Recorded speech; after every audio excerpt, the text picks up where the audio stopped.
الزغطة هتتصرف ازاي؟ تمام. في البداية سيبني اقول لك اصلا ان سبب الزغطة هو انقباضات متكررة في عضلة الحجاب الحاجز بينتج عنها انغلاق تام في الحلق بواسطة لسان المزمار، فبيحدث الصوت اللي احنا عارفين اللي هو صوت الزغطة العادي ده. طب اتصرف معاها ازاي واعمل ايه؟ تمام. في البداية خالص من غير اي دواء خالص هنبدأ نجيب معلقة خل على كوباية مية ونعصر عليهم ليمونة ونشربها مرة واحدة. طب الموضوع ده ما نفعش، نعمل ايه؟ نجيب سكر العادي دوت ونحط عليه معلقة خل، او نجيب مكعب سكر ونحط برضه عليه معلقة خل ونحطه في البق كده لحد ما يدوب.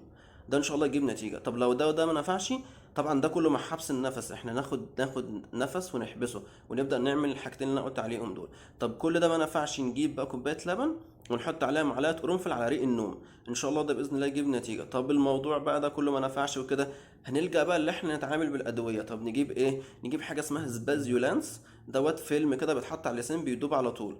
انا هوريكم صورته برضو دلوقتي. ونجيب حاجة اسمها برمبران هيتاخد قبل الاكل مرتين قبل الاكل بنص ساعه. تمام. دول الحاجتين اللي يتجابوا من الصيدليه، ان شاء الله يجيبوا نتيجه معاك.